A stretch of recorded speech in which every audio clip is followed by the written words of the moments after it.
Good evening बच्चों। आज हम लोग करेंगे क्वेश्चन नंबर 16 वर्कआउट एग्जाम्पल का। तो इसमें क्वेश्चन में कहा गया है कि ball of mass m moving with velocity v along x axis. तो मान लीजिए 16 नंबर क्वेश्चन है, एक बॉल है वो x डायरेक्शन में मूव कर रही है, ठीक है। कितनी वेलोसिटी से? इसका मास m है और ये v वेलोसिटी से मूव कर रही है।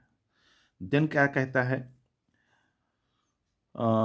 दूसरी बॉल एक और है जिसका मास इससे डबल है, यानी 2m है, और जब ये टकराती इससे, another ball of mass 2m kept at rest, यानी ये स्टार्टिंग में इसकी स्पीड 0 है। The first ball come to rest, यानी ये वाली बॉल अब रेस्ट में आ जाती है ना। The first ball comes to rest after collision and another breaks and other ball, ये वाली बॉल जो है ब्रेक हो जाती है दो इक्वल पीसेस में, और one piece of start moving along Y axis, एक पीस इसका जो है वाई एक्सिस में मूव करता है, यानी कि इक्वल पार्ट, यानी इसका 2m था तो m जो मास बनेगा वो v1 स्पीड से मूव कर रहा होगा वाई एक्सिस में और दूसरा जो मास होगा वो मान लीजिए इस डायरेक्शन मूव कर रहा है। अब इसकी स्पीड हमको पता नहीं है, इसकी स्पीड v2 मान लें। मान लीजिए ये हॉरिजॉन्टल से थीटा एंगल पर मूव कर रहा है। तो अब देखिए, जो कि यहाँ एक्सटर्नल फोर्स अप्लाई नहीं हो रहा है, तो हम मोमेंटम का कंजर्वेशन लगा सकते हैं।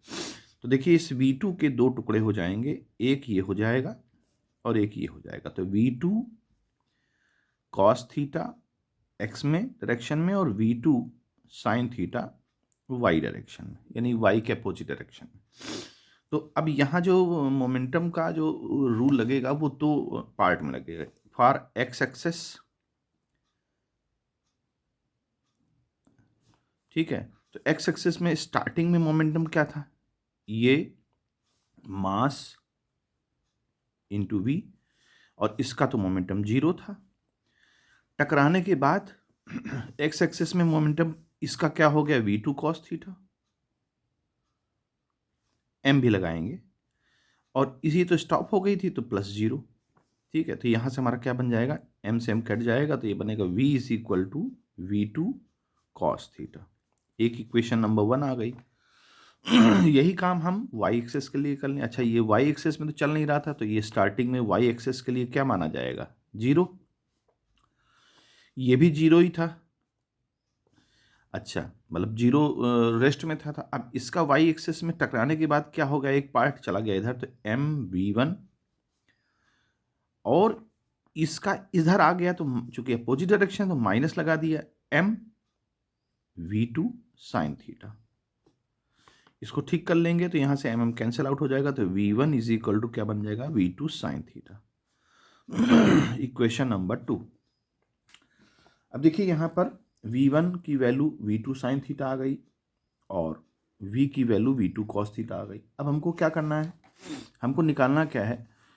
जो ये वाला पार्ट इधर गया है ना, उसकी स्पीड हमको निकालनी, नहीं v2 को सब्जेक्ट बनाना है। तो इस इक्वेशन नंबर 1 और 2 को देखिए, अगर स्क्वायरिंग करते हैं दोनों साइड में 1 और 2, तो इसको स्क्वायर करेंगे तो क्या आ जाएगा, और ऐड कर दें v स्क्वायर और प्लस v1 स्क्वायर, और इधर v2 square cos square theta plus v2 square sine square theta.